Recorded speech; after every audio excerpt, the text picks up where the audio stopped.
But that's about it. I'm supposed to tell you to like and subscribe, but I figure if you just listen to me drone on for this whole video and you're at the end now, you're probably already subscribed. So I don't really know how that would work unless I cut this outro and make it my intro.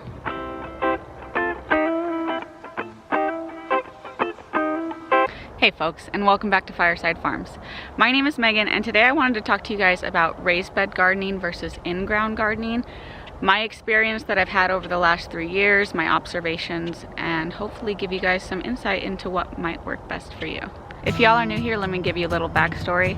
My partner and I live on this 1.5 acre homestead in southwest New Mexico, USA. We live in a very hot, dry, arid climate and get about 9 inches of rain a year. We currently have about a 1,600 foot square garden, which I plan to expand to all of this area right here. We raise our own laying hens for eggs, meat birds for chicken, and we do hope to expand our livestock as much as we can on 1.5 acres in the future. But I do want to get as much out of this property as I can while we're still here, because I do hope to eventually move to a larger plot of land. I've been gardening on this property since I bought the place in 2020. I first only had raised beds, but this in-ground garden was added this last growing season for the summer. So now that I've gardened in raised beds and in-ground for a significant period of time, I wanted to give you guys an insight into what works better for me, what might work well for you, and the pros and cons of each. I currently have 10 raised garden beds of various sizes. Now the beds themselves are about 12 inches high. I built them myself either out of 2x12s or 2x6s that I just screwed together. They're basically just 4 planks. I bought the wood at my local hardware store. What we have available in our location is either pine or Douglas fir. I chose Douglas fir. It's slightly more expensive, but it's also slightly more weather resistant, and I did not buy pressure treated wood because I didn't want that contaminating my soil. Though in my dry climate, it's not as worrisome as it would be if you live somewhere humid. The wood here breaks down a lot slower. So I have a couple years left on these beds before I'll have to reconstruct them, which is fine. My garden beds are no-till, which means besides digging holes to put transplants in, I do not till this soil or dig into it, mix it up in any way. Every new season, I just add another layer of compost on top. I can go into how I fill my raised beds in another video if you guys would like. There are a ton of videos on raised bed gardening out there and how to fill them. But for today, that's not the focus of the video, so I'm just gonna go over the pros and cons that I've noticed in my raised beds since I've been using them. So one of the biggest benefits of these raised beds in my desert climate is moisture retention. When I fill these raised beds, I can either fill them with my own compost, do a hugelkultur method, add in organic soil from the outside, add in peat moss or coco coir if you want to be more environmentally friendly.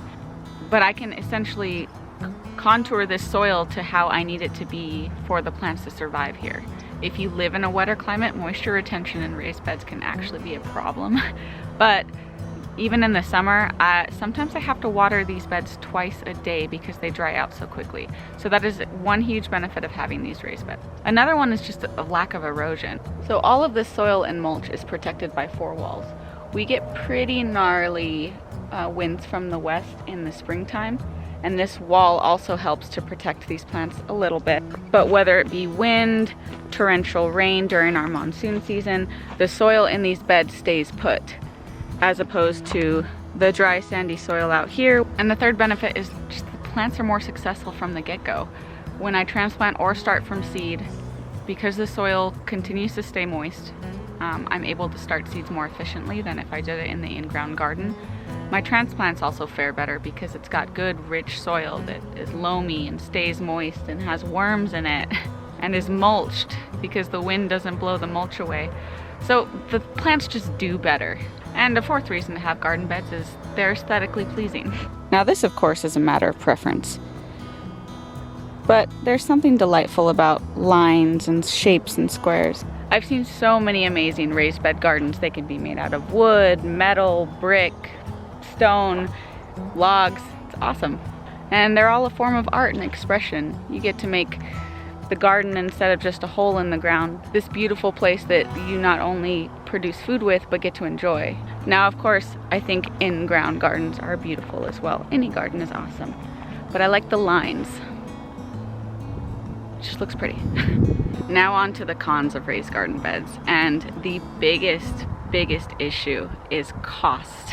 Especially after the whole pandemic thing and the wood prices went up. I think it used to cost me around, which this is still a lot of money, it used to cost me around $200 to build one of these and fill it before, and now it's close to $300, just because both the price of soil and the price of wood went up. So that is one major detriment to raised beds. There are definitely cheaper ways to source this. There are free ways to source this with pallet wood, with logs, cinder blocks, straw bales, scrap wood, scrap metal, so many ways. And there's free ways to fill them as well. If you live in an area with good dirt and you can just walk outside and dig some up and put it inside of a bed, then that's awesome. But otherwise, if you're gonna need to source your soil or your compost from outside your property, that's going to cost money, either in purchasing it or in transporting it. So that cost can get really steep really quickly. Now, number two may be a con, but if you're building a raised bed garden and you're making it aesthetically pleasing, then you're probably already aware you don't need the extra space. But having raised beds does severely limit the amount of growing room you have. If all of this space was just in-ground gardens, I would need half the walkways I have here. And all of this wood chip mulch could be covered in plants. So based on a lot of other factors, not just taking into account the space you have, but if space is a deciding factor, that may be it.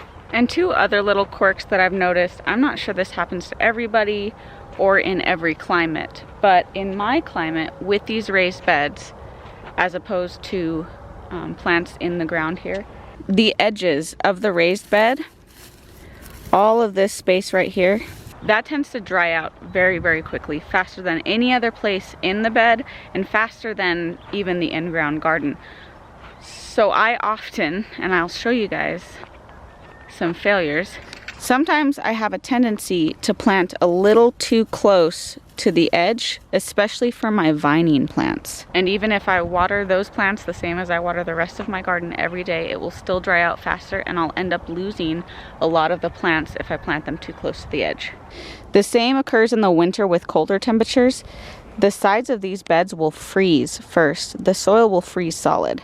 Which is pretty interesting to me because our ground doesn't freeze here. I'm in zone 8A, and maybe the first inch will freeze in the dead of winter after snow, maybe. But it rarely happens, except for on the edges of my raised bed. So that can be problematic depending on where you live, depending on lots of other factors. For me, it's an issue, and I often lose plants because I completely forget, or I just plant them too close and I thought I had enough room. But let's move on to my new in-ground garden real quick. So first we have to talk about my soil type. And when I say soil, I use that term loosely because this is not soil. This is sand. And this is what I'm working with on my entire property.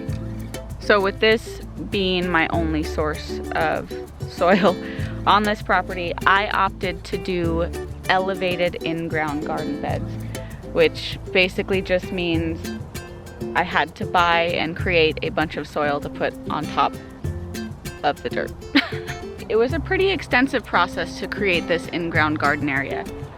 So I actually began it at the beginning of this year when I had my chickens over here tilling up this ground for me. I think I had them in there probably a couple of months. And during that time, I just threw wood chips down, I threw compost down, kitchen scraps, everything so that they would dig in that dirt, till it up, and add nutrients. Once they were out, I then rented a tiller from my local equipment rental place and broke up that ground a little bit further. Now, although this is really sandy soil, it's extremely compacted. So I did have to till up because I can't even, in some spots, get a shovel in here. But once that was tilled, I then started to create these rows. And to create these rows, I used my natural dirt mixed in with compost that I have made from my chicken coop and bagged soil that I brought in from the local store. And then I just piled up the dirt and created little rows. They aren't very tall, but they do provide plant roots with some initial nutrients to get started.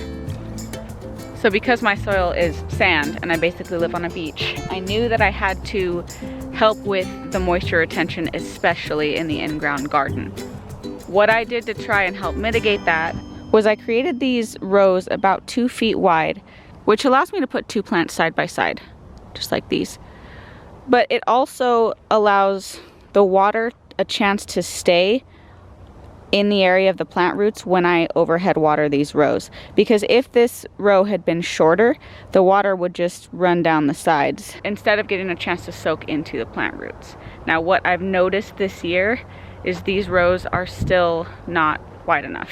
Now if you've ever gardened in the desert, you know it is typical to create little wells, little depressions for your plants so that the water soaks and stays right here. Unfortunately, with rainfall, wind, and just natural erosion, most of those wells didn't stay, and in these rows I would still end up watering the plants, and the water just runs down here into the walkway where it does no one any good. So what I plan on doing for the next gardening season after my cool weather crops are out is when I add my seasonal compost to these beds, I'm just gonna probably increase the width by about 1 foot. My walkways are already large enough, I don't need any more room, so I'm not worried about losing out on walkway space. I am worried about wasting large amounts of water on plant hills that just water my walkway. I don't want to bash my in-ground garden. It really has done super well for me this first season. I couldn't have asked for anything more, especially since I'm still learning about this property, especially about the soil on this property. So one huge benefit of this in-ground garden is the amount of planting space I have. So in this 20 by 2 row, which is 40 square feet of space, I have 10 brassicas and 1 perennial catnip all in this row. As opposed to this 4 by 8 bed where I have 32 square feet of planting space, I only fit 6 broccoli in here. Now let's be honest, this broccoli looks way better than these. I get it. That's one of the benefits that I listed for the raised beds. But assuming that I had excellent in-ground garden soil, I could potentially have way more just as big plants over there. And hopefully I will in the coming years as I continue to amend my soil. But nonetheless, the in-ground beds can provide way more planting space than these expensive raised beds. Another benefit is watering. With these nice even rows, it's very simple to set up a drip system, a soaker hose system, some sort of, even if you have like county irrigation, and in the Southwest, I don't know if they do this in like the East. I don't know if anywhere else flood irrigates besides the West, but if you had flood irrigation on your property, obviously you need rows like this to flood irrigate and benefit from that water usage. You can absolutely still set up drip systems, soaker hose systems in a raised bed garden. It's just a lot simpler when everything's in a neat little row on the ground. Now I don't have any irrigation rights and I water my entire garden by hand, so it's all the same for me. But that might be a consideration if you have one of those benefits. And in-ground garden beds can be aesthetically pleasing too. The lines, the rows. I've seen some cool stuff on Pinterest where people make designs, like little circles or mandalas out of their garden in the ground, which is super neat. Now, although I do prefer the raised bed look, I also do like the lines of the in-ground garden, and I also like experimenting. But it's really all personal preference. Now for the cons of this in-ground garden, one of the biggest ones for me is the soil erosion. Since the winds come from the west primarily, and this wall does very, very little to block the wind. But in the spring, I mean, we get gusts and just blows all of my mulch off, and then subsequently, if the mulch is gone, the dirt right underneath it starts disappearing too. So that's a huge issue that I'm finding with these in-ground beds. I want to get some perennial shrubs, either large perennial shrubs or vines, somewhere on the back there to provide some more wind protection. I have not done that yet. I have lots of projects. It's just on the back of my to-do list. That's been probably the second most difficult thing this year that I've been dealing with in my in-ground garden bed. The first is water retention. Now, although I did amend the soil with compost and outside bag soil when I made these beds, I still basically did a 50-50 mix with my native dirt, which is sand. I do think maybe next time, next season when I expand these beds, because I will be expanding eastward, I might add some peat moss to the mix just to aid with retention. I'm not sure yet. Part of me wants to just keep amending this with my homegrown compost and see how long it takes to get the soil to where I want it. And then part of me just wants to put in peat moss right now and fix it. What I might do next year is do like a half and half mix on this in-ground garden bed, half adding peat moss, half just amending with my own compost, and experiment, see how it goes. Look who just joined us. Bea.